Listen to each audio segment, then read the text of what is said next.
vamos falar sobre autoras escandinavas.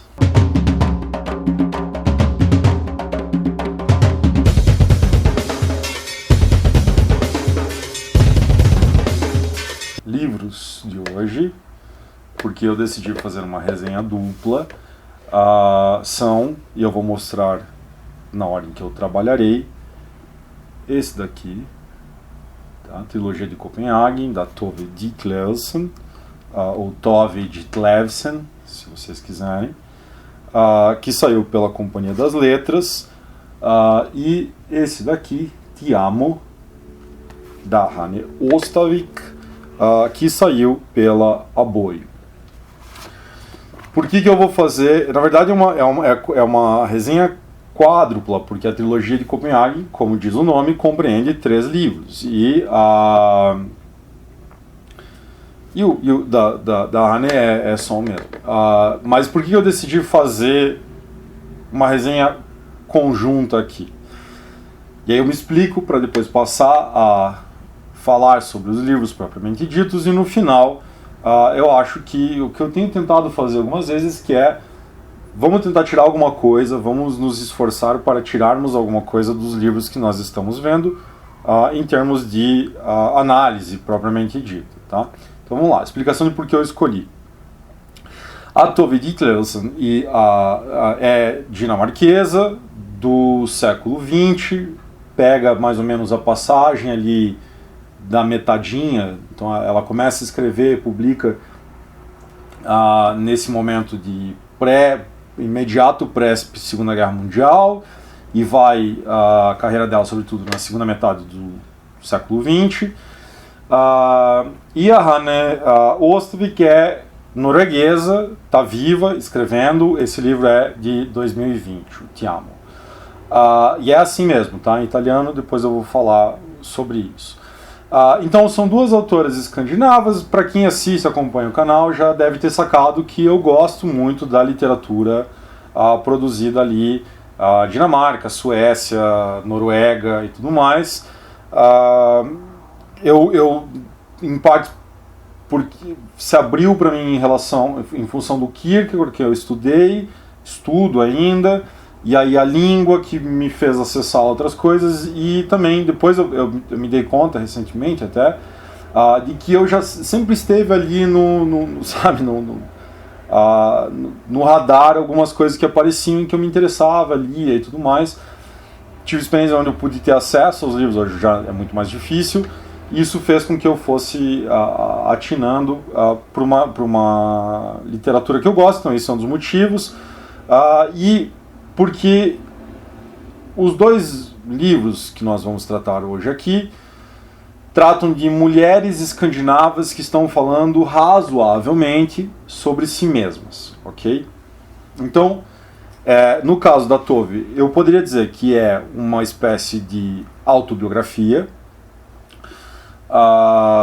onde ela vai dividir entre infância, juventude e dependência, e a gente vai ver isso porque eu achei uma boa sacada da tradução aqui.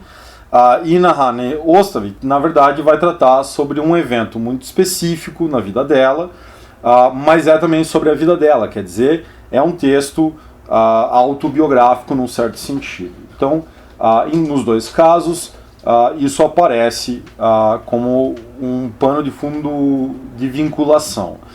São 2 mulheres e que vão relatar as experiências que são próprias, sim, de um universo, de um ser feminino, digamos assim.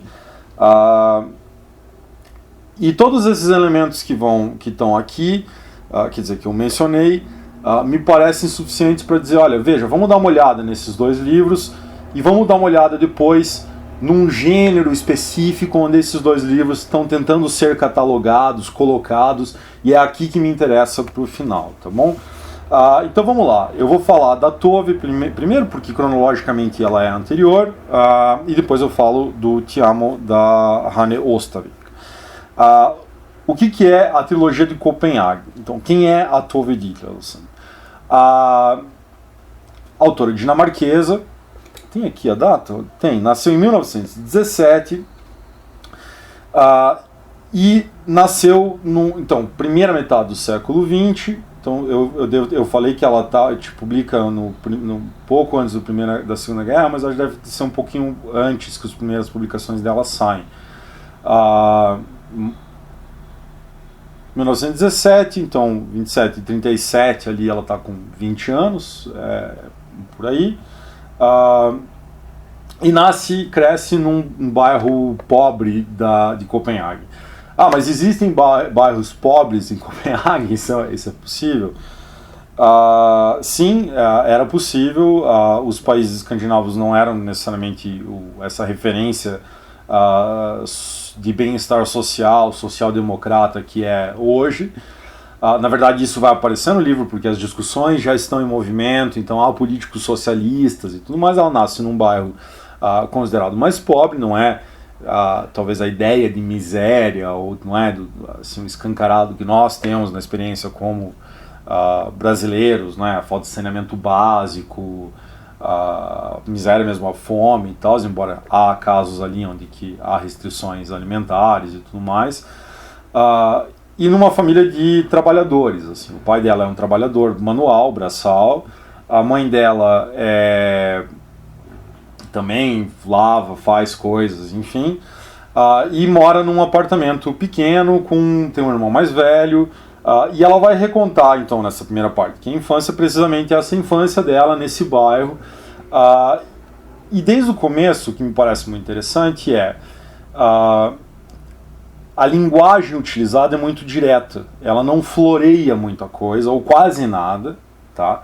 E ela vai contando de uma forma muito crua o que aconteceu com ela, na relação dela com a mãe, na relação dela com o pai.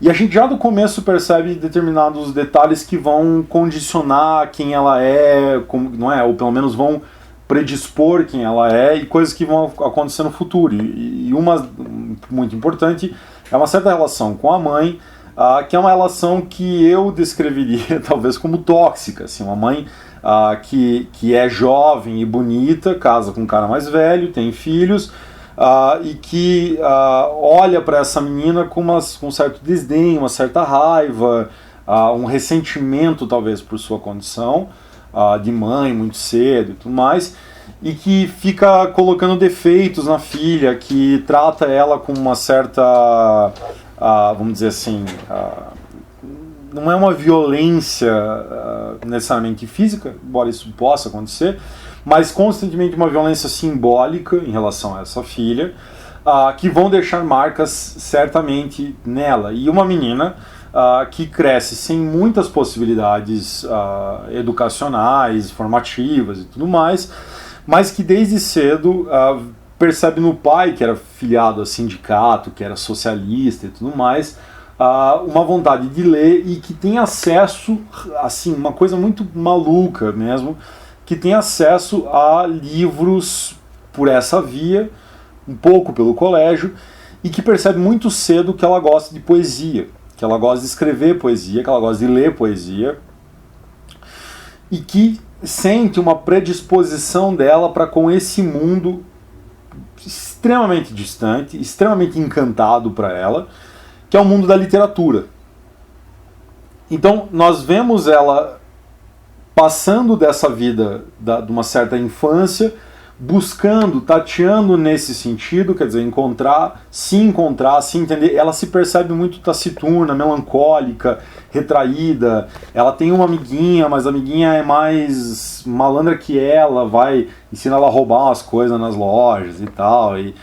Mas a amiga vai com o pessoal que fica lá perto das lixeiras, que sabe, que conversa sobre sexo, não sei o que. Ela já fica um pouco mais com ressalvas com relação a isso. Então ela se desenvolve, se forma sempre nessa linguagem muito sóbria, muito direta. E, quer dizer, falando sobre esse pai que incentiva ela a ler, que incentiva ela a escrever, a estudar, mas que ao mesmo tempo que incentiva, tem ações e disposições misóginas com relação a ela, que coloca ela, não, isso não é papel de mulher, isso não é coisa de mulher. Ela escreve um poema nos cadernos e tal, o irmão dela mais velho pega um dia e lê e começa a rir dela muitíssimo e falar, isso aqui é um monte de mentirada, você não viveu isso aqui, você não sabe isso aqui e tal, porque ela está escrevendo poemas que, de fato, sobre, sei lá, romances, amores e tal, que ela não tem nem idade para viver lá com seus 12 anos, ou coisa que o valha. E o irmão fala, você é uma mentirosa, isso aqui não é... e como é que ela vai explicar aquilo pro irmão, não é? Como é que ela vai explicar aquilo pros pais e tudo mais? Então ela chega a uma adolescência onde ela vai poder acessar determinadas coisas que vão ser basicamente trabalhar, não é? Ela tá colocada cedo para trabalhar, porque se ela trabalha tem mais uma fonte de renda para casa, e ela aos poucos vai engatinhando nesse negócio. Ela não vai poder terminar a formação escolar dela, então ela não vai pro que seria o equivalente talvez ao nosso ensino médio.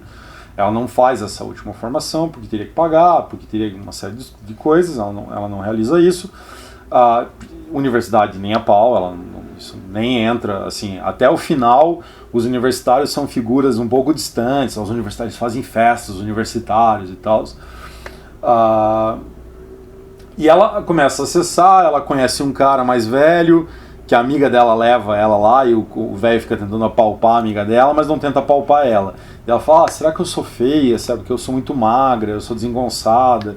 E tal. E o cara tem uma puta biblioteca, e aí ele saca e começa a falar pra ela, não, você pode vir aqui. Ele nunca tenta gracinha com ela, mas ele tem lá a poesia, e ele começa a emprestar pra ela. Ela mostra algumas coisas pra ele e tal. E aí de repente um dia ela empresta um Baudelaire, assim, o cara empresta pra ela. E um dia ela volta e o prédio tá desabado, ele não existe mais, assim.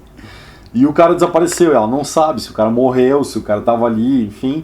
Então ela perde esse contato. Alguém indica pra ela ir, um amigo do irmão dela indica pra ela ir publicar, o cara tava meio interessado nela. Fala, tem um jornal tal, por que você não leva lá teus poemas? Ela leva, mas acho que ela tem 14 anos nessa época. E é um poema tristíssimo, acho que sobre aborto, alguma coisa assim. E aí o editor do jornal fala, você é muito nova, eu não posso publicar isso aqui, volte daqui a 2 anos. E ela fica aguardando aqui, não, eu vou esperar 2 anos, eu vou esperar, porque ela quer muito participar, ela quer muito ser publicada, ela tem uma ânsia muito grande pela literatura, senão porque ela quer ficar famosa, isso não aparece, ou porque ela quer ficar rica, isso não aparece, não está na perspectiva dela. Ela é uma pessoa pobre que não vê isso como necessariamente uma possibilidade para ela. O que ela quer é publicar, o que ela quer ela gosta de literatura, ela gosta de poesia, ela gosta disso, e as pessoas começam a perceber que ela tem um certo talento, e aí esse cara que fala, volta daqui a 2 anos, o cara morre, assim. Então o tempo todo ela vai se vendo frustrada por essas coisas, com trabalhos absurdos, assim, completamente... bom, a gente sabe, não? A maior parte dos trabalhos que existem, que são destinados às pessoas mais pobres, e ela vai conseguindo algumas liberdades. A gente já percebe ali diferenças, por exemplo, uma certa liberdade sexual, uma liberdade, vamos dizer assim, embora exista uma reprimenda, uma apreensão dos corpos e das mentalidades femininas que é exercida por uma sociedade machista, mas não é tanto quanto é aqui para nós, por exemplo, na mesma época. Então há vamos dizer assim, uma dinâmica um pouco mais aberta. E ela conhece um cara, conhece num bailinho, que ela vai nos bailinhos com uma amiga, conhece um cara que diz assim, por que você não publica lá no jornal tal? E dá o contato do jornal, e ela vai e passa e fala com... É um jornal de literatura que é editado por um cara, que é o Viggo F. Möller. E ela manda, e o cara aceita, e eles marcam de se encontrar. É um cara bem mais velho e tal. E o cara vê talento nela, vê que ela de fato é boa. E aí, quando há essa percepção da capacidade dela, ela mesma diz, ela fala assim, eu não me importa, ele não fazia nenhum cortejo dela, assim, não é? Ele não tentava conquistar, não tentava nenhum avanço, nada. Mas ela, de repente, entra num mundo onde ela conhece escritores, o mundo que ela admirava muito longe, assim. E ela fala, se ele quisesse casar comigo, eu casava. Uma menina jovem, cara bem mais velho, e uma menina que foi condicionada continuamente por sua mãe para casar, não é? Porque ela tinha, então, que equilibrava essa necessidade quase absoluta com um aspecto, vamos dizer assim, próprio dela, subjetivo, porque ela quer escrever, ela quer fazer, ela quer pertencer a esse mundo intelectual, mas ao mesmo tempo ela precisa cumprir com essa coisa. E ela acaba casando, e ao casar, então ela entra na vida adulta. E o livro dela é publicado, e ela obtém boas críticas, e ela começa a escrever outras coisas, e aí a coisa começa a se tornar um tanto quanto turva, porque ela vai começar a ter, tem um primeiro episódio de depressão, e aí a gente vê que a depressão, na verdade, vinha desde a infância e estava se desenvolvendo e passando. Ela tinha essa tendência à reclusão, a ficar, a querer participar das coisas, festas, não sei o quê, mas ao mesmo tempo tinha alguma coisa que estava sempre lá remoendo e corroendo dentro dela. E ela percebe que, na verdade, a depressão, aquele caso, aquela crise, vem do relacionamento que ela tem com o tal Viggo Moller. E ela abandona ele, ela acaba o relacionamento, fica com outro cara, e a partir daqui a gente vai ver que a sequência da vida dela adulta vai ser trocar de caras. Ela vai ter filho, vai mais do que uma filha, na verdade, a Hela, depois o menino, e ela vai passando de um relacionamento ao outro. Ela se insere, ela escreve romance, então ela é bem recebida, vende razoavelmente bem, vamos dizer assim, né, para os padrões de venda da época. Ela escreve contos, ela vende, então ela vai se solidificando num cenário literário como a poeta, a escritora e tudo mais, e vai começando a participar de uma vida de pessoas da idade dela, universitários, artistas e tudo mais, que tem mais liberdade, que, enfim, e aí vem o elemento de que é gift, que é a palavra que pode ser tanto casamento quanto pode ser a dependência química, porque traduziram aqui como dependência, então o vício quanto o casamento. A palavra tem esses dois sentidos no dinamarquês. E aí traduzindo por dependência, que eu achei muito interessante, porque ela parece ter continuamente essa dependência, que ela precisa ter um marido. Financeiramente, em vários momentos, ela não precisa ter um marido, porque no fundo é ela que está sustentando com a venda dos livros e tudo mais, ou escrever, publicação de um poema aqui, no jornal, um artigo, o que quer que seja. Mas ela precisa dessa dependência emotiva, emocional ou psicológica, e sobretudo uma dependência que parece vir desse lugar social que ela ocupa, não é? Como mulher, que se entende como mulher. E embora muitas vezes nas reflexões dela ela indique, tipo, os homens são meio bestas, eles fazem isso, todo homem, até eu tinha marcado aqui para poder ler, mas eu acho que eu perdi, então talvez não vá dar para eu... mas que os homens gostam de contar a história de suas vidas, e no fundo a gente é bem ridículo mesmo, não é, Murilo? Nós somos criaturas pífias e, enfim, absurdas, assim, isso é um fato. Ele me conta, eu vou ler aqui porque eu acho essa parte. Ele me conta sobre sua infância, está quase no finalzinho, que lembra de todos os outros homens, né? Então veja só, meninas, vocês não sabiam que lá no mundo das mulheres vocês são enfadonhos, porque de fato a gente assim. O Murilo tá... Eu posso contar, Murilo? Ele tá casado agora. Ele tá vivendo... Tá feliz, ó. O rapaz tá vicejando. Tirou a barba. Eu vi isso. Isso é outra coisa. Há sempre algo com um jardim, árvores frutíferas e um estilingue, e uma prima ou amiga com quem estão deitados no palheiro, mas aí chega uma mãe ou uma tia e estraga tudo. É uma história muito chata se você já ouviu algumas vezes, mas eles ficam muito elevados com ela. E no fim das contas não importa tanto o que dizemos um ao outro, desde que sejamos felizes. Ela está falando do cara com quem ela... E aí, enfim, ela não engravida nessas idas e vindas e tal, e ela precisa fazer um aborto, que hoje, se eu não me engano, na Dinamarca é liberado.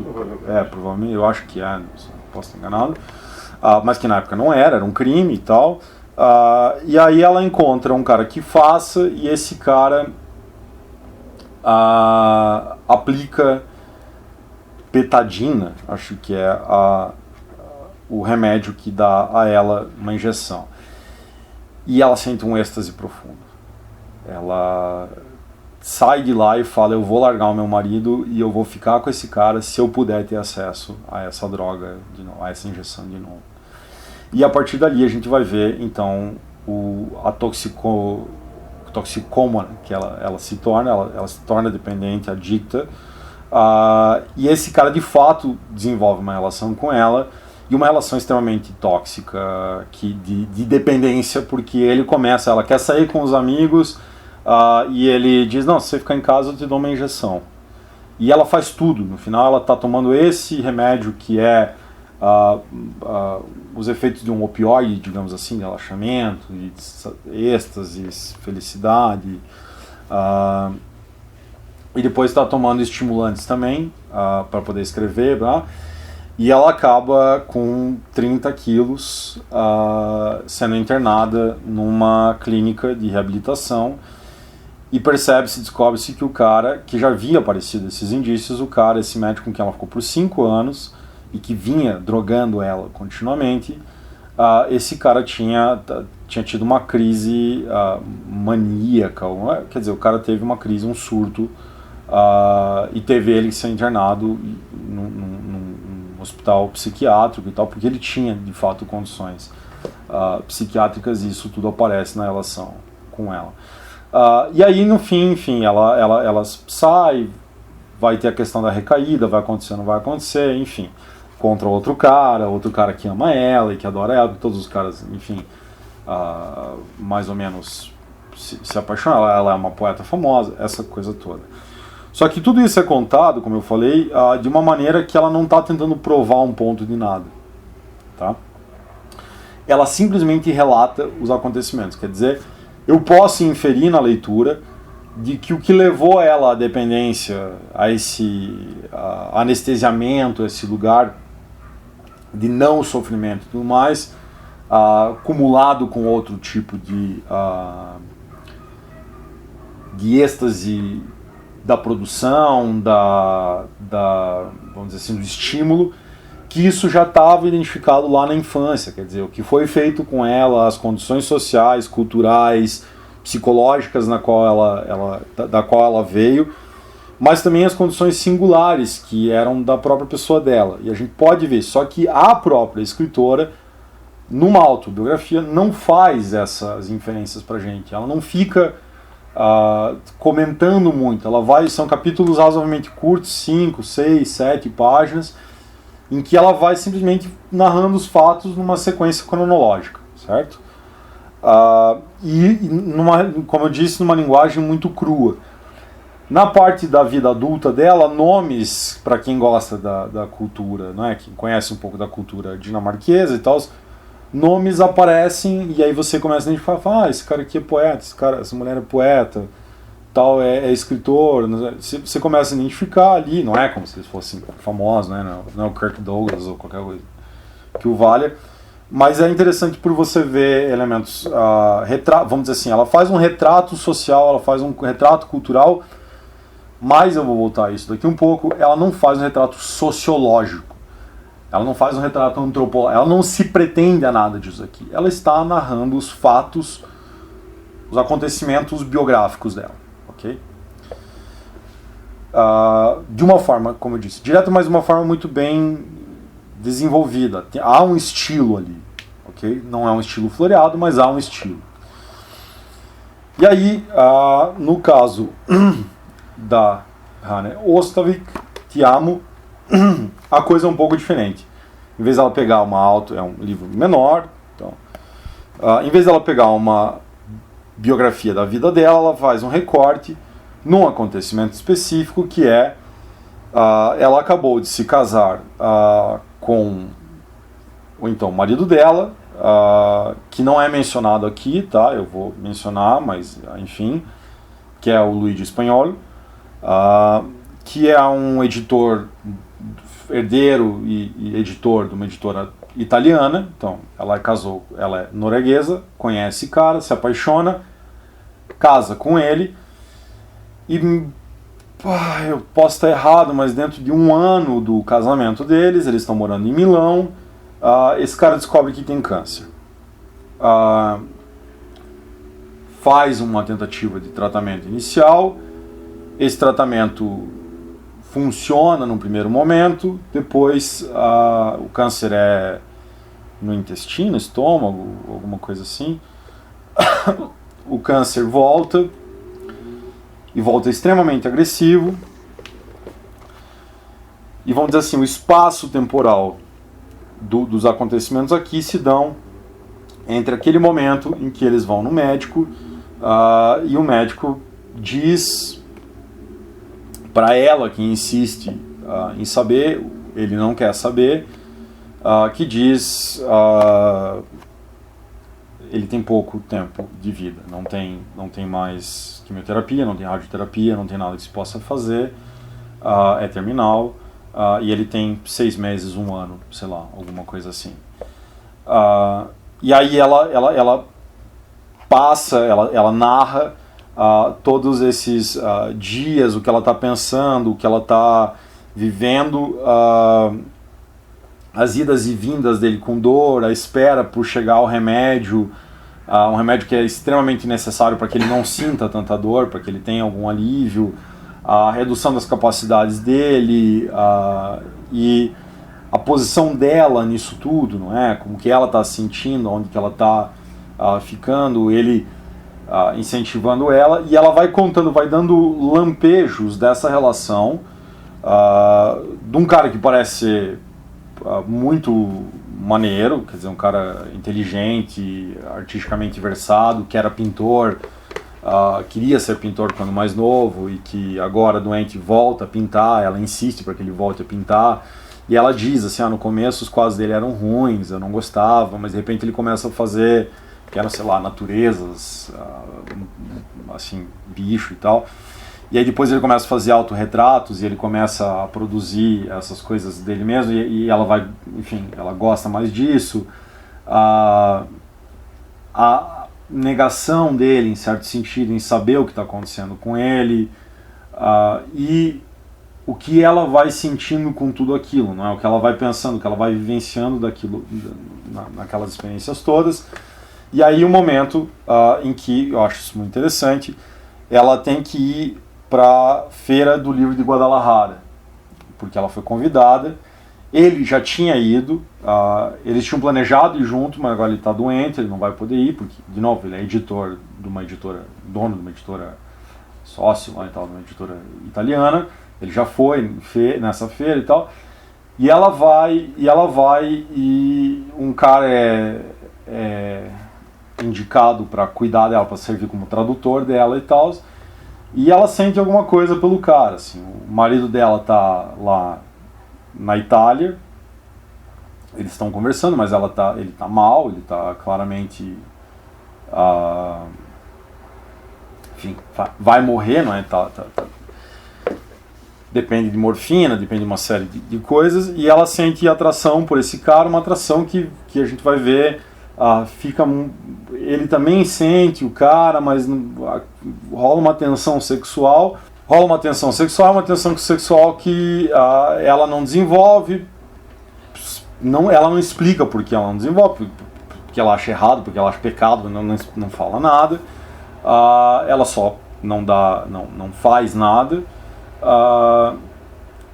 e deixa a gente naquele lugar, quer dizer, ela não significa que ela não ame mais o marido, ela só estava, eu imagino, há bastante tempo naquela situação, e não havia possibilidade de sexo, não havia possibilidade de intimidade nesse sentido, e de repente ela sente aquela coisa, que ela chama uma chama, um fogo, uma vontade e tal dentro dela, e isso caminha para entre flashbacks, né, entre voltar e o texto mais ou menos acaba aqui, e não há especificamente, vamos dizer assim, não faz essa parte, ele morreu, e aí tal dia, e o velório, não, ela fez ali, e no fundo é um documento de amor, quer dizer, ela está dizendo em italiano, a língua dele, te amo, não é? Eu te amo, eles haviam pensado nesse apartamento juntos, nessa vida juntos, os cafés e tudo mais,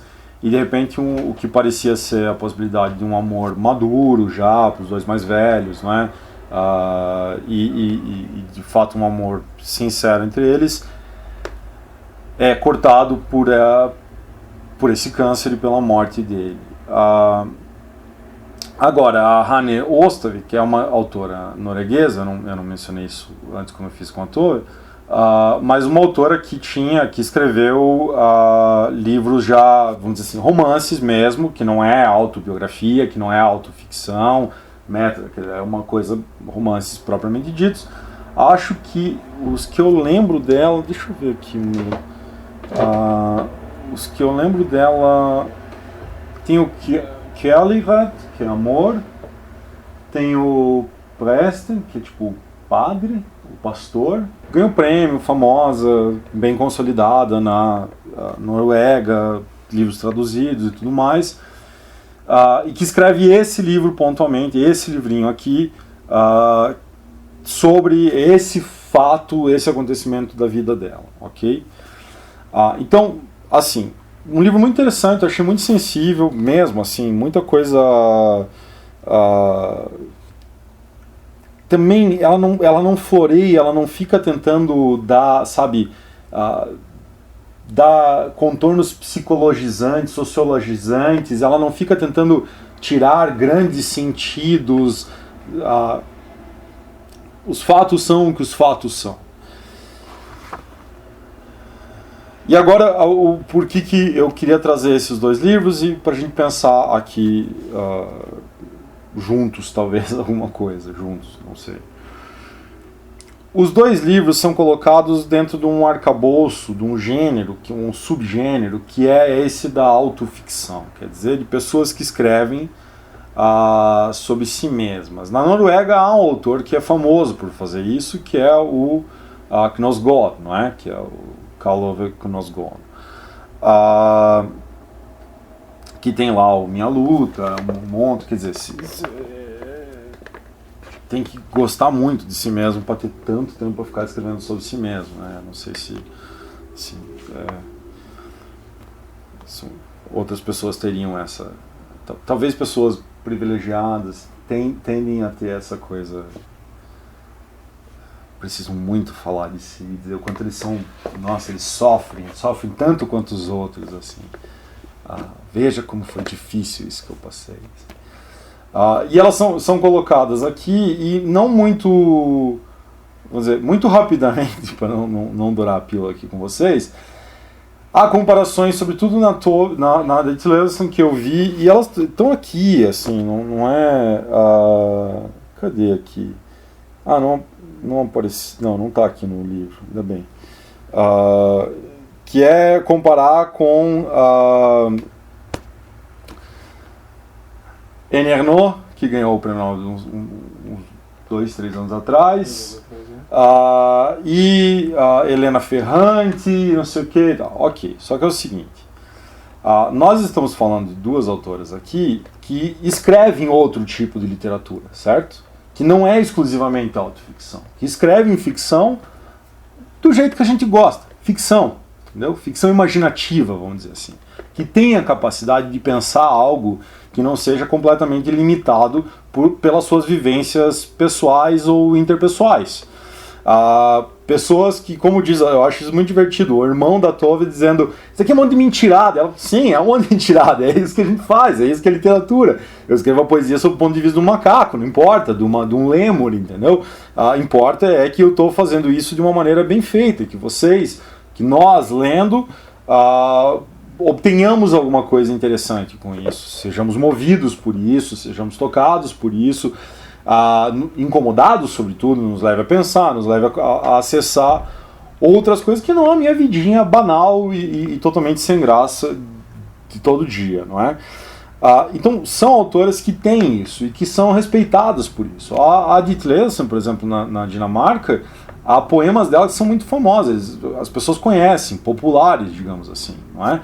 Então, ela é conhecida como uma poeta, e que escreve essa trilogia, que escreve esses três, mas que tem uma produção muito maior do que simplesmente isso daqui, e é o mesmo caso da Hanne Ostavik, não é? É uma pessoa que, inclusive, numa entrevista que ela dá, que eu estava assistindo, ela fala que quando ela começou a escrever por necessidade, ela estava escrevendo outro romance, uma outra coisa, e ela está tão tomada por aquela situação, porque ela não tem como dar conta dela, ela escreve o que ela consegue ali, ela começa a escrever. Porque eu imagino a angústia, ela não pode nem falar para ele não quer saber quando ele vai morrer, ele não quer saber nada. Ela tá na Itália, ela tá sozinha, ela não fala necessariamente, ou tão bem, a língua já fala, mas não domina tão bem. E ela toma aquilo, ela disse isso, eu tomava aquilo como um documento, eu não tinha, eu escrevia o que estava acontecendo. Assim. Aí ela falou, depois de um tempo eu percebo que tem um estilo, mas veja, o estilo que ela está fazendo vem da capacidade de escrita dela, certo? Não é um estilo emulado, não é um estilo tentado, não é um estilo que visa emocionar, que visa parecer qualquer outro. Quer dizer, não é um estilo forçado a ser estilo, é o que saiu. E aí ela manda pra gente, ou pra editora, e a pessoa fala, não, isso aqui é um romance e tal. Mas ela falou, eu não estou tão preocupada assim com a qualificação, com o enquadramento do gênero. Eu acho que isso que é um ponto bastante importante aqui. Porque muito do que a gente vê como autoficção, e talvez o caso da Enola seja interessante para a gente pensar isso, é uma autoficção que retira pontos da vida da própria autora, não é? O lugar, os anos e tudo mais, mas que se pretende algo mais. Que pretende enxertar um elemento de estilo, quer dizer, um elemento de estilo para autoficcionalizar, então como se a ficção fosse meramente estilo, quando ela é muito mais do que isso. Então, a autoficcionalização passaria por essa noção de estilização dos fatos, que poderiam ser narrados de uma forma banal, que poderiam ser narrados cronicamente, que poderiam ser narrados factualmente, jornalisticamente, enfim, a gente sabe, há muitas possibilidades, que opta por fazer essa estilização, mas mais do que isso, opta por retirar sentidos muito maiores daquilo que está sendo feito. Então é como se a vida selecionada, o excerto de vida, o trecho de vida selecionado lá para falar sobre a relação com os pais, com o lugar de nascença, com a diferença de classe, isso que tivesse sempre uma pretensão de um salto para algo outro, e esse algo outro sendo sociológico, geralmente sociológico, não é? Ou psicologizante, quer dizer, ou simplesmente servir para funcionar como uma espécie de afago sentimental parcamente dramático que nutre as nossas ânsias de, como você disse antes na nossa conversa, de ler desgraceira. Não é? Então a gente quer ver, e é como se a gente quisesse olhar lá dentro e falar assim, nossa, como sofre, nossa, que dozinha, não é? E aí, porque sabe desse elemento, muito dessa autoficcionalização vira uma espécie de tripalium, de dama de ferro, autoconduzida pelos autores, não com a intenção de produção de literatura, mas com a intenção de uma espécie de imolação de si lucrativa. Porque me parece isso. Assim. O Knausgård vende bem, não é? Tá bem na vida. Tá bem, e ele, não é... Ai, mas ele falou, nossa, é tão cru, é tão sincero que ele falou, pois mas assim... Vai lá no açougueiro de vocês e fala uma merda, você vê se ele não vai mandar um sincerão, assim. Né? Mas aí as pessoas não querem, não é? E eu acho que nesses dois casos aqui, por isso são dois livros que me interessaram, eu de fato gostei. O Yuri me entregou o da Tove Ditlevsen, e eu no começo fiquei assim, será que eu vou gostar de ler tão rápido assim? Eu lembro de ter pego ele lá nos Estados Unidos e ter dado uma olhada, mas não me surpreendi assim, porque eu de fato achei uma leitura interessante. Depois a gente fica esperando a parte da dependência, assim, quando ela vem, meu amigo, você fica, fala, caralho, moça, para, assim, pelo amor de Deus, para, assim. E aí não são tantos capítulos, são os capítulos mais no final, assim, sabe? Você tá mal, filho, assim, tá realmente segura, você busca ajuda, segura aí que tá feio. Mas eu acho que são dois livros que estão saindo agora aqui no Brasil,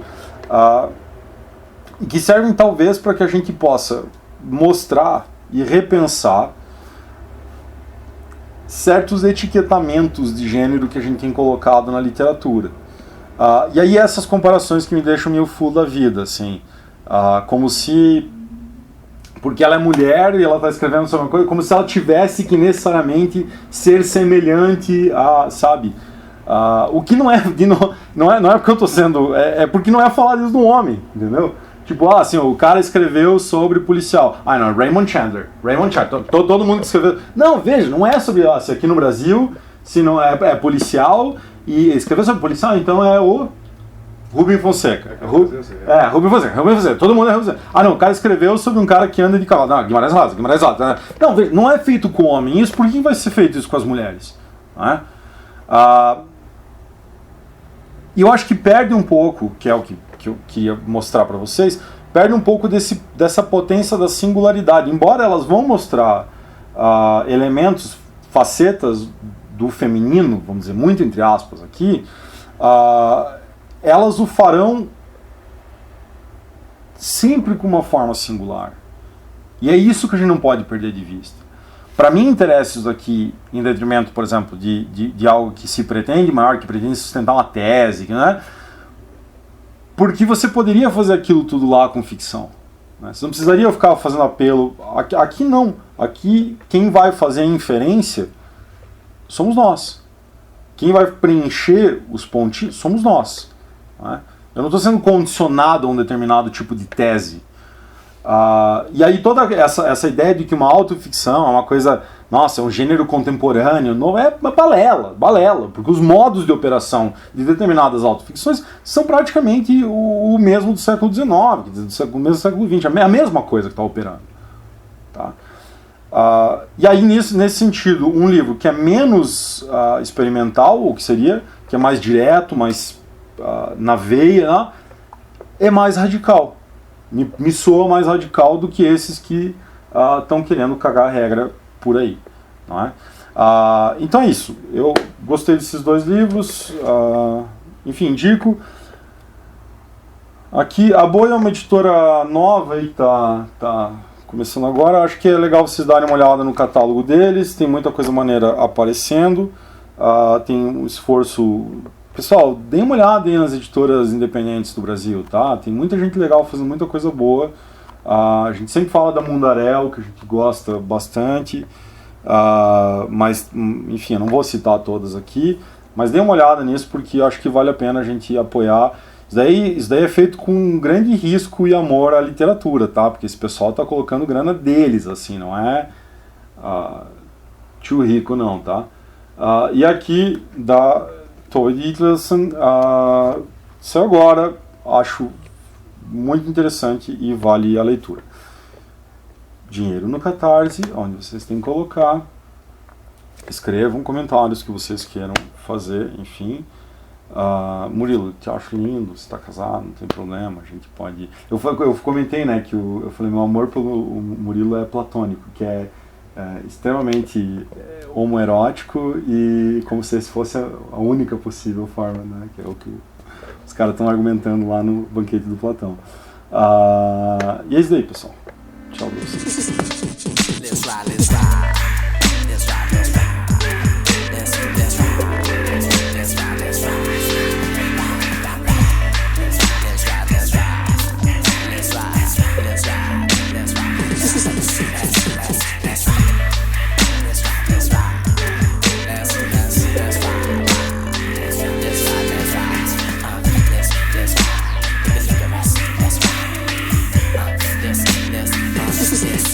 Represent M-I-A-M-I. Drive like a semi. Am I just another brother like